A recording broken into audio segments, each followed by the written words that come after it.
வணக்கம் நேயர்களே, விஷன் 9 டிவிக்காக நான் உங்கள் லக்ஷ்மி நாராயணன். இப்போ நம்ம பார்க்க போகிறது வார ராசிகள் 3ஆம் தேதியிலேருந்து 9ஆம் தேதி வரை எப்படி இருக்க போதான்னு பார்க்க போகிறோம். ஸோ எப்போதுமே சொல்கிறது தாங்க, லக்னத்துக்கு பாருங்கள், ராசிக்கு பார்க்கிறோட லக்னத்துக்கு பார்க்க ரொம்ப பர்ஃபெக்டாக இருக்கும். உதாரணமாக ஒரு மகர லக்னம் விருச்சிக ராசின்னு நீங்கள் விருச்சிக ராசிக்கான பலன்களை பார்க்கறதோட மகர ராசிக்கான பலன்களை பார்க்கும்போது ரொம்ப பர்ஃபெக்டாக இருக்கும்.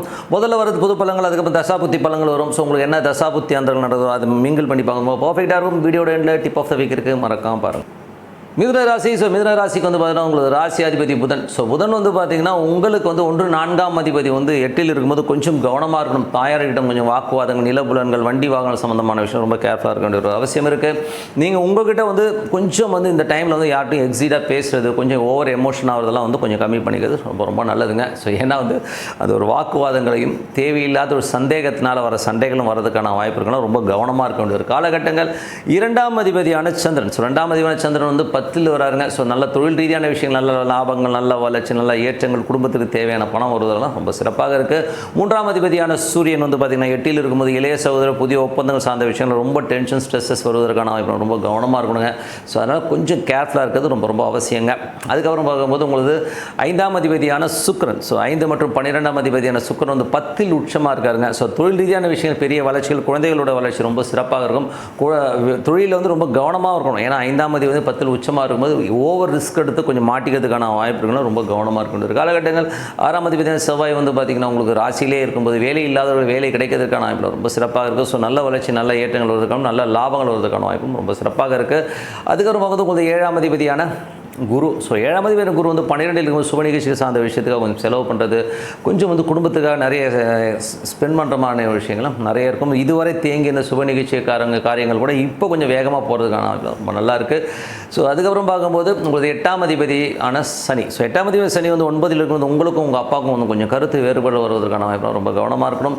ஸோ அதனால் கொஞ்சம் கேர்ஃபுல்லாக இருந்துக்குங்க. கொஞ்சம் வந்து இந்த பிரயாணங்கள் போதெல்லாம் வந்து கொஞ்சம் கேர்ஃபுல்லாக இருக்கிறது ரொம்ப ரொம்ப அவசியம். ஸோ அதுக்கப்புறம் வந்து பார்த்திங்கன்னா வெளிநாட்டில் இருக்கவங்க சின்ன சின்ன மன உளைச்சல் வரதுக்கான கொஞ்சம் கேர்ஃபுல்லாக இருக்குங்க.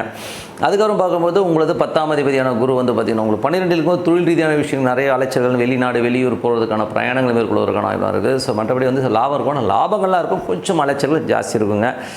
ஸோ அதுக்கப்புறம் என்னங்க, ஸோ இதுவரை பார்த்து பொது பலன்கள். இப்போ பார்க்க போகிறது தசாபுக்தி பலன்கள் எப்படி இருக்கும். மிதுன லக்னமாக இருந்து சூரிய தசாபுக்தி அந்த சூரியன் வந்து பார்த்திங்கன்னா 3ஆம் அதிபதி வந்து 8ல் இருக்கும்போது பாசஸ் கிட்ட ரொம்ப கேர்ஃபுல்லாக இருங்க. அரசு சம்பந்தமான விஷயங்கள் ரொம்ப கேர்ஃபுல்லாக இருக்கிறது ரொம்ப ரொம்ப அவசியம். அப்பா கிட்ட பேசும்போது பழகும்போது கொஞ்சம் கேர்ஃபுல்லாக இருக்குது ரொம்ப ரொம்ப நல்லதுங்க. மிதுன லக்னமாக இருந்து சந்திர தசாபுக்தி, சந்திரன் வந்து பார்த்திங்கன்னா 10ல் இருக்கும்போது நல்ல ஒரு வளர்ச்சி, நல்ல ஏற்றங்கள், நல்ல லாபங்கள் வருவதற்கான வாய்ப்பு இந்த வாரத்தில் ரொம்ப சிறப்பாக இருக்குது. மிதுன லக்னமாக இருந்து செவ்வாய் தசாபுக்தி, செவ்வாய் வந்து 6ஆம் அதிபதி வந்து உங்களுக்கு ராசியிலே வரும்போது நல்ல வேலை வாய்ப்புகள் நிறைய கிடைக்கும். கடன் கேட்ட இடத்துல கிடைக்கிறதுக்கான வாய்ப்பாக இருக்கும். உடல்நிலை சம்பந்தமான விஷயம் கொஞ்சம் கேர்ஃபுல்லாக இருக்கிறது ரொம்ப ரொம்ப அவசியங்க. ஸோ மிதுன லக்னமாக இருந்து ராகு தேசாபதி, ராகு வந்து 10ல் சனியுடைய சாரத்தில் இருக்கும்போது தொழில் ரீதியான விஷயம், நிறைய பிரயாணங்கள், கொஞ்சம் வந்து மெனக்கடுகள் ஜாஸ்தி இருக்கிறதுக்கான வாய்ப்பாக இருக்குது. கண்டிப்பாக வந்து அடுத்த லெவல் போகிறதுக்கான வாய்ப்பு ரொம்ப சிறப்பாக இருக்குது.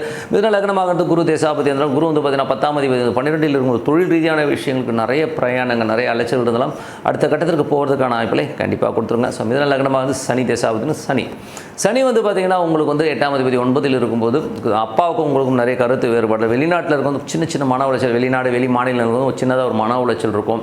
ஸோ மற்றபடி என்னங்க, வளர்ச்சி இருக்குமா, நல்ல வளர்ச்சி இருக்கும், நிறைய பிரயாணம் இருக்கும், வெளியூர் வெளிநாட்டில் இருக்கும், நல்ல பணம் வர்றதுக்கான வாய்ப்புலாம் ரொம்ப சிறப்பாக இருக்குது. ஸோ அதில் எந்த மாற்றமும் இல்லை. பட் இருந்தாலும் கொஞ்சம் வந்து ஒரு எமோட்டாக இருக்கிற மாதிரி ஃபீலை கண்டிப்பாக ஏற்படுத்தும். மிதுன லக்னமாக இருந்து புதன் தசாபுத்தி அந்தரங்கள். ஸோ புதன் வந்து பார்த்திங்கன்னா உங்களுக்கு வந்து 1/4 அதிபதி வந்து 8ல் இருக்கும்போது தாயார் சார்ந்த உறவுகளில் கொஞ்சம் ஸ்ட்ரெஸ்ஸஸ் இருக்கும். நிலபுலங்கள், வண்டி வாகனங்கள் ஓட்டும்போது கொஞ்சம் கேர்ஃபுல்லாக இருக்கிறது ரொம்ப ரொம்ப அவசியங்க. மிதுன லக்னமாக இருந்து கேது தேசாபதினா கேது வந்து 4ல் இருக்கும்போது சொத்து ரீதியான விஷயங்களில் கொஞ்சம் வந்து வில்லங்கங்கள் வரதுக்கான வாய்ப்புகள், அம்மா கிட்ட பேசும்போது பழகும்போது ரொம்ப கேர்ஃபுல்லாக இருங்க. தாயாரோட உடல்நலம் சார்ந்த விஷயங்களும் கொஞ்சம் கவனம் தேவைங்க. ஸோ மற்றபடி என்னங்க, மற்றபடி எல்லாமே சிறப்பு தான். மிதுன லக்னமாக வந்து கேது தேசாபதினா கேது வந்து பார்த்திங்கன்னா 4ல் இருக்கும்போது கொஞ்சம் வந்து ஸ்ட்ரெஸ்ஸஸ் ஜாஸ்தி இருக்கும். அம்மாவுடைய உடல்நலம் சார்ந்த விஷயங்களும் ரொம்ப கேர்ஃபுல்லாக இருக்கணும். கொஞ்சம் வந்து அம்மா வந்து உங்களை விட்டு கோச்சிக்கிட்டு போகிற மாதிரி விஷயங்களாக இருக்கலாம், கொஞ்சம் பார்த்து நடந்துங்க. அம்மா கொஞ்சம் வெடுக்குன்னு பேச தான் செய்வாங்க, பட் இருந்தாலும் கொஞ்சம் பார்த்து நடந்துக்கணும். மிதுன லக்னமாக வந்து சுக்கிர தசாபதினா சுக்கிரன் வந்து பார்த்திங்கன்னா உங்களுக்கு வந்து 10ல் வந்து நல்ல ஒரு உச்சமான சூழ்நிலையில் இருக்கும்போது தொழில் ரீதியான விஷயங்கள், நல்ல வாய்ப்புகள், நல்ல ஒரு வளர்ச்சி வருவதற்கான இவ்வளோ ரொம்ப சிறப்பாக இருங்க. ஸோ நல்ல விஷயங்கள், நல்ல மாற்றங்கள்லாம் வரணும்னா இந்த உச்சமான டைமில் நல்ல பணம் வரும். பட் இருந்தாலும் அகலக்கால் வைக்காமல் இருக்குது. தொழில் ரீதியான விஷயம் வந்து அகலக்கால் வச்சிங்கன்னா ரொம்ப மாட்டிப்பீங்க, கொஞ்சம் பார்த்து நடந்துங்க. மற்றபடி என்னங்க, ஒரு நல்ல ஒரு பிரார்த்தனை, மனதார இறைவனை பிரார்த்தனை பண்ணுவோம், கண்டிப்பாக அடுத்த லெவல் போகிறதுக்கான இவ்வளோ ரொம்ப சிறப்பாக இருக்குங்க. இப்போ பார்க்க போகிறது டிப் ஆஃப் வீக். ஹரிராம், நம்ம ஆஃப் பண்ணிட்டீங்களா சார்? இந்த ஆஃப் பண்ணுங்க. ஸோ டிப் ஆஃப் த வீக்கில் நம்ம இப்போ பார்க்க போகிறது வந்து பார்த்திங்கன்னா மகா கும்பமேளா. ஸோ மகா கும்பமேளாங்கிறது வந்து பார்த்திங்கன்னா 4 ஆண்டுகளுக்கு ஒரு முறை, 6 ஆண்டுகளுக்கு ஒரு முறை, 12 ஆண்டுகளுக்கு ஒரு முறை.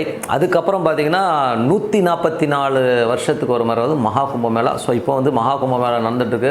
கிட்டத்தட்ட ஏகப்பட்ட அந்த உத்தரப்பிரதேசத்தில் பார்த்திங்கன்னா எங்கே பார்த்தாலும் மனித தலையாக இருக்கிற மாதிரி விஷயங்களே பண்ணி வச்சுருக்கதும், 3 நதிகள் சங்கமிக்கிற ஒரு இடத்துல வந்து நம்ம குளிக்கணும். குளித்தா அன்றைக்கி வந்து நமக்கு வந்து ஒரு நல்ல மோட்சம் கிடைக்கும், அன்றைக்கி வந்து குளிக்கிறவங்களாம் நல்லவனாக மாறிடுவான் அப்படிங்கிற எண்ணங்கள் வந்து எல்லாருமே பாவம் போயிடும்னு சொல்லிட்டு ஓடி போய் குளிக்க போயிருக்காங்க. அதில் வந்து பார்த்திங்கன்னா இதில் வந்து ஒரு பெரிய வியாபாரமும் இருக்குது. ஸோ ஒரு ஆன்மீகம்ங்கிறது வந்து அரசு சம்பந்தமான விஷயம் வந்து ஒரு பெரிய லாபமாக இருக்கிறதுக்கு ஒரு யூட்டிலைஸ் பண்ணிப்பாங்க. அந்த காலத்துலலாம் வந்து ராஜாக்கள் வந்து என்ன பண்ணுவாங்கன்னா, ஒரு நிதி நமக்கு நெருக்கடி இருக்குது, நமக்கு வந்து பணம் சரியாக வரலைன்னா ஒரு பெரிய ஆன்மீக கோயிலை கட்டுவாங்க. அந்த கோயிலில் வந்து எல்லோரும் கொண்டாந்து காசை கொட்டிடுவாங்க. ஸோ அந்த மாதிரி தான் இதுவும். இது வந்து பழங்கால கதையை ஒன்று சொல்கிறாங்க. என்ன கதை சொல்கிறாங்கன்னா, அந்த அமிர்தத்தை எடுத்துகிட்டு வரும்போது அப்படி சிந்தும் போது ஒரு 3 இடத்துல விழுந்துருச்சு. அந்த 3 இடத்துல வந்து விழுந்த இடம் தான் அந்தந்த இடம். ஸோ பிரயாக் இந்த மாதிரி இடங்களில் வந்துலாம் விழுந்திருக்கு. அந்த 3 இடம் பார்த்திங்கன்னா எல்லாமே நார்த் இந்தியா தான் வந்து, சவுத் இந்தியாவில் ஒரு கோயிலில் கூட இல்லையே, ரொம்ப கஷ்டமாக இருக்குல்லங்க. ஸோ அதை வச்சு தான் வந்து இவங்க மகாமகம், அந்த குருவும் சூரியனும் வந்து ஒவ்வொரு இடத்துல வந்து மீட் ஆகிற இடத்த வந்து மகாமகமாக கொண்டாடிட்டு வராங்க. பட் இருந்தாலும் இது வந்து ப்ராக்டிக்கலாக வந்து இது வந்து எஸ்ஸா நோவா, இது வந்து பலன் கொடுக்குமா கொடுக்காதங்கிறது தான் நம்மளுடைய கேள்வி. ஸோ மகாமகம்ங்கிறது வந்து நீங்கள் சொல்கிற மாதிரி 144 வருஷத்துக்கு ஒரு வாட்டி சூப்பராக இருக்குன்னே வச்சுப்போம். நான் இல்லைன்னே சொல்ல, நான் அதுக்கு எதிரான ஆளே கிடையாது. பட்டு போகிற அத்தனை கோடி பேர்களுக்கும் பாவம் போயிடுமா? யோசிச்சு பாருங்கள். அதெல்லாம் போகாதுங்க. ஏங்க நீங்கள் பண்ண கர்மாக்களை நீங்கள் தான். இப்போ சாமிக்கிட்ட போயிட்டு நான் முக்கூடலில் போய் குளிச்சுட்டு வந்துடுவேன், குளிச்சுட்டு வந்தால் எல்லா பாவமும் போயிருங்கிறது எவ்வளோ அம்பக்கான விஷயம். கர்மாங்கிறது வந்து நீங்கள் வந்து நிறைய கர்மாக்கள் இருக்குது. சிலது அனுபவித்து தீர்க்கிற கர்மா இருக்குது.